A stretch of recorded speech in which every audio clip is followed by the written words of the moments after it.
자, 여러분, 부동산 전문가 말. 과연 맞을까요? 틀릴까요? 시청자 여러분, 안녕하세요. 자, 오늘은 부동산 전문가들 이 말하는 내용 과연 믿어도 되는지 아닌지, 적중을 했는지 아닌지, 그리고 2023년 전망한 내용 한번 살펴보고 그게 정말 제대로 들어맞을지 안 들어맞을지 거기에 대해서 얘기를 나눠볼 겁니다. 제가 일전에도 한번 라이브로도 얘기를 하기는 했지만 좀 더 세부적으로 내용을 가지고 얘기를 할 건데, 늘 한 해가 지나고 다음 연도가 새롭게 생기게 되면 그때마다 전문가들이 예측을 하게 됩니다. 올해는 어떨 것이다, 내년에는 어떨 것이다, 이런 전망들을 쏟아내는데, 과연 이번에도 맞을지 아니면 틀릴지, 이걸 정말 믿어야 될지 말아야 될지, 여기 과거에 어떤 얘기를 했었고 현재는, 그리고 미래, 올해 2023년 전망까지 어떤 발언을 했는지 살펴보는 시간을 가지도록 하겠습니다. 시작하기에 앞서 미리 안내 말씀 드릴 건, 어느 특정 누군가를 이제 비난하거나 폄하하려고 하는 의도를 가지고 제작한 건 아니고요. 큰 틀에서, 큰 맥락에서 살펴봐 주셨으면 고맙겠습니다. 일단 시작하기 전에 결론부터 내리고 시작을 드릴게요. 정리를 먼저 하고 말씀을 드리도록 하겠습니다. 제가 보니까 누구는 뭐 다 맞췄다, 잘 맞췄다, 이런 얘기들을 하는데, 전문가 전망들을 여러 명 얘기했던 걸 제가 한번 살펴봤는데 다 맞춘 사람은 없었습니다. 그 소리인즉 여러분들은 어느 어떤 특정 전문가의 말에 절대적으로 믿으면 안 된다라는 반증이기도 하겠죠. 그리고 늘 그렇듯이 뭐 상승론자든 하락론자든 각자 얘기를 하면 전망에 의한 근거 자료로 각종 데이터나 지표, 그리고 이제 들어맞는 근거들을 제시를 하는데, 그런 내용들은 참고 자료일 뿐이지 그게 미래를 예측하는데 절대적인 지표는 아닙니다. 그래서 여러분들은 꼭 그 점을 명심하시고, 신빙성 있고 들을만하네, 믿을만하네, 그런 말 자체에 대한 현혹보다는 조금 더 본인만의 기준을 정해서 내가 어떻게 준비를 해야겠다, 이런 커리큘럼을 짜서 거기에 맞춰서 움직이는 여러분들이 되셨으면 좋겠습니다. 자, 그럼 오늘 지금 준비한 내용 시작하도록 하겠습니다. 2023년 전망을 이제 한번 살펴볼 건데요. 자, 많은 분들이 이제 전망들을 했어요. 그 중에서 이제 몇 가지 정도 요약을 했는데, 대부분의 전문가분들, 특정 누구를 지목하는 게 아니고 전체적으로 어떻게 얘기했나, 그걸 한번 살펴볼 건데요. 자, 대부분 다 우리 전국 집값이 어떻게 되나, 하락이네요. 2023년 전망, 올해 전부 다 하락을 예측을 했습니다. 내용들을 살펴보면 뒤에도 이제 얘기를 하겠지만, 금리 문제, 불안전한 이제 경제 상황, 이런 것들이 맞물려서, 미분양, 이런 것까지, 이런 부분에 맞물려서 어려울 것이다 라는 얘기들이 대부분입니다. 또 다른 분들 얘기 한번 들어볼까요? 자, 뭐 겹치는 부분도 있지만 대부분 전문가분들이 한 12분 정도 있는데, 이쪽에서도 대부분 다 파랗게 내려가 있는 표시가 하락을 예측한 겁니다. 대부분이 그렇죠. 상승을 예측하는 사람은 이 중에서 한 2분 정도, 네, 2분 정도만 상승을 예측했고, 대부분 하락을 얘기를 하고 있어요. 자, 우리가 50명에 대해서 설문조사를 했다고 합니다. 땅짓고에서 제가 이제 일부분만 발췌를 했습니다. 자, 50명 전문가한테 물어봤더니, 자, 부동산, 주택, 매매 가격 상승을 예치는 사람은 4%입니다. 그러니까 2명이죠. 50명 중에 2명만 상승, 나머지는 하락입니다. 자, 거의 대부분 다 하락을 외쳤어요. 예, 그리고 집값 언제 반등할 거냐? 78%가 내년 이후다. 2024년 이후에 상승할 거다. 1년 뒤에 상승한다고 말했습니다. 대부분 조금 더 부정적인 내용들이 많죠. 한번 내용을 다시 좀 더 왜 그런지 한번 살펴볼 건데, 그 전에 전세도 어떻게 파악을 하는지 한번 보겠습니다. 자, 전세도 마찬가지예요. 매매 가격과 거의 비슷하게 흘러갈 거다라고 대부분 예측을 했습니다. 자, 2023년 부동산 시장 예상되는 리스크가 있어서라고 합니다. 자, 보니까 금리, 경제 불확실성, 자금 시장 경색, 미분양, 거래 절벽, 이렇게 얘기들을 했어요. 10명 중에 9명 이상이 금리를 얘기했습니다. 이게 가장 중요하다라고 다들 파악을 하고 있는 것 같고, 절반 이상이 또 경제 불확실성 얘기를 하죠. 자, 이 부분들은 매년 연마다 얘기할 때 근거 자료로 활용됐던 얘기들입니다. 그러면 과연 이런 것들을 가지고 과거에는 다들 맞췄는지 전망했던 부분이 잘 들어맞았는지 한번 살펴볼 건데, 자, 한번 살펴볼 건데 2019년부터 예전 과거로 한번 돌아가 보겠습니다. 과연 많은 전문가분들이 어떻게 얘기했는지, 그리고 잘 들어맞았는지 어땠는지 여기에 대해서 한번 살펴볼 겁니다. 자, 2019년 자, 뭐 한 10분 정도 되세요. 네, 누구를 특정하는 게 아니고 전체적으로 어떤 얘기를 했나 흐름만 보겠습니다. 일단 매매 가격만 좀 놓고 볼게요. 네, 매매가 전세가 약세, 하락, 약세, 하락, 가을부터 회복, 하락, 하향, 하락. 다 하락을 얘기했네요. 자, 이 외에도 또 많은 분들이 얘기를 해서 맞추신 분들도 있을 건데, 대략적으로 한 10분 정도를 얘기를 했는데, 이분뿐만이 아니고 대부분의, 제가 알기로는 한 10명 중에 9명 정도는 하락을 외쳤습니다. 왜 그러냐면, 이때가 2018년 제 기억하기로는 9.13 대책이 나오면서 주춤주춤 할 때거든요. 그리고 연초까지는 약간의 하락 추세의 인점이 사실이었는데, 그 부분을 가지고 이제 계속 상승은 끝났다, 이렇게 생각했던 사람들이 많았나 봅니다. 자, 근데 결론이 어떻게 됐죠? 자, 상승 많이 했습니다. 2019년도에. 예, 그렇기 때문에 얘기들이 틀렸다. 그리고 이 사람들이 다 얘기했던 것도 다 근거들이 지금 얘기한 거랑 크게 다르지 않습니다. 자, 그러면 2020년도는 맞췄을까요? 우리 한번 같이 한번 살펴보도록 하겠습니다. 자, 2020년도. 자, 2020년이에요. 여기 보이시죠? 2020년도에 연초에 사람들한테 얘기를 했더니 전문가 5인 그리고 또 전문가 10인 어떻게 보냐? 부동산. 자, 볼까요? 침체, 하향, 하락. 한 분 또 상승도 얘기했네요. 하락. 자, 보니까 한 분 정도만 상승이고 다 하락. 뭐 한 10명 중에 9명 정도가 하락을 얘기했네요. 자, 한 명 정도만 상승을 얘기했어요. 맞았을까요? 자, 대부분 다 얘기하는 게 코로나로 경제 상황. 그때 아까 나왔었죠. 금리랑 더불어서 경제 상황이 힘들어서 가격이 떨어질 거라고 예측한 사람이 많았는데, 이때도 2020년 초에도 코로나 때문에 터졌잖아요. 코로나 때문에 힘들어질 거다.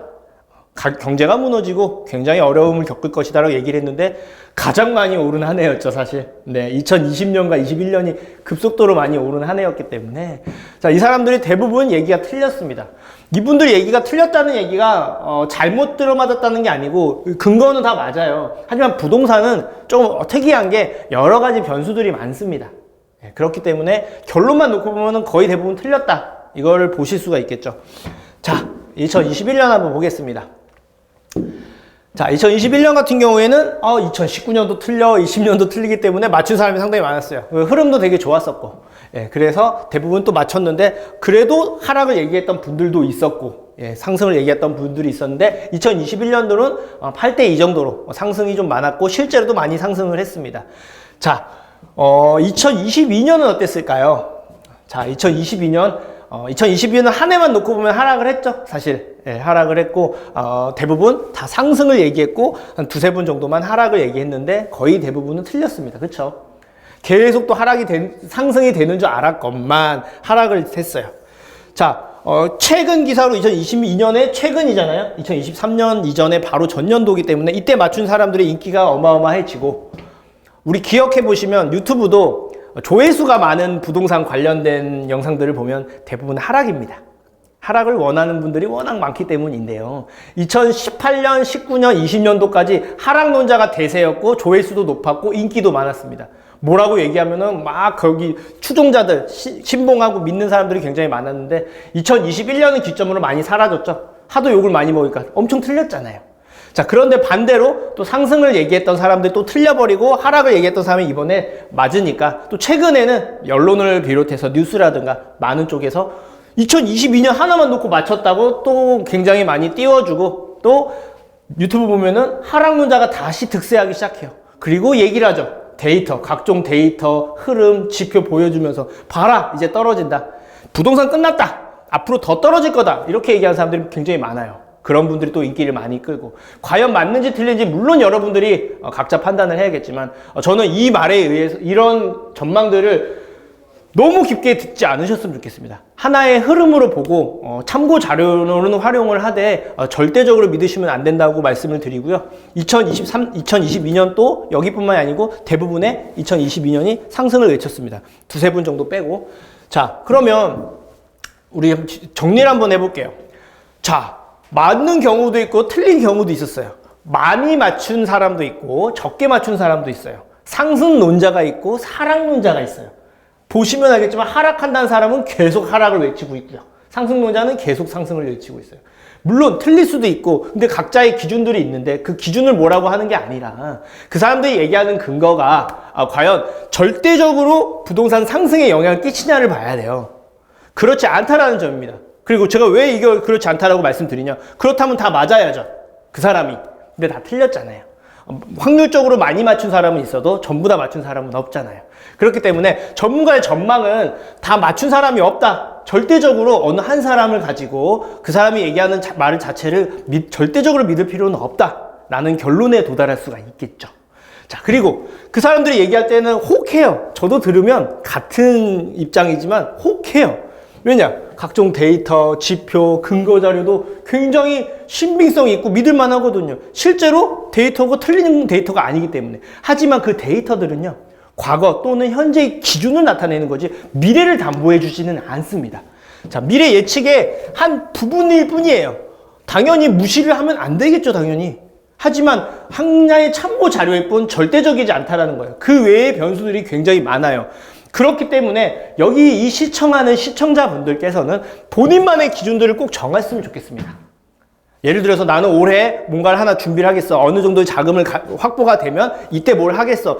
거기에 맞출 필요가 있는 거지. 사람들 움직임에 따라서 이제 사도 될 것 같은데 분위기가 그때 사고 이런 게 아니에요. 내가 준비가 됐으면 그 기준에 맞추되 어디를 사냐가 중요한 거예요. 언제가 아니고 어디를 사는 데가 더 중요하지 않냐라는 말씀을 드리면서 자, 결론 내려드리겠습니다.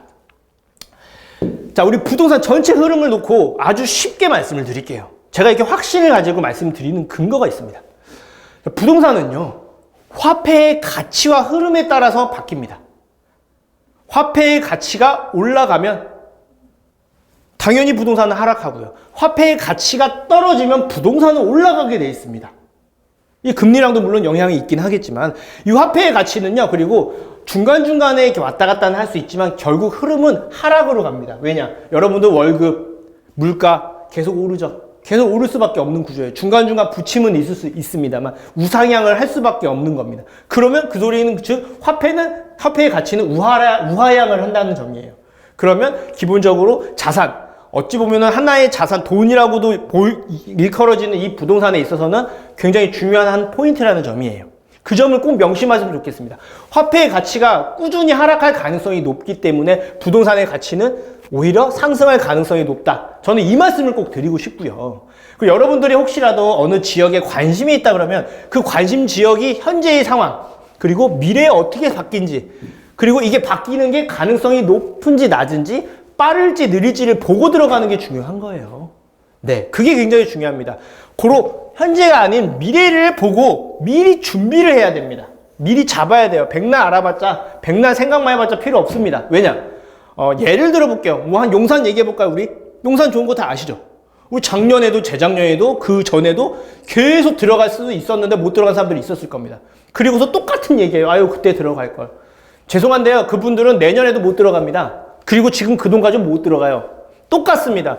제가 말했죠. 관심 지역이 있으면은 미리미리 파악을 해서 선점하는 게 중요하다라는 말씀을. 그리고 늦은 게 아닙니다. 그때그때 상황에 맞게 바로 눈에 보이게 빨리 들어갈 수 있고 선점할 수 있는 기회들은 언제든지 있어요. 많지 않을 뿐입니다.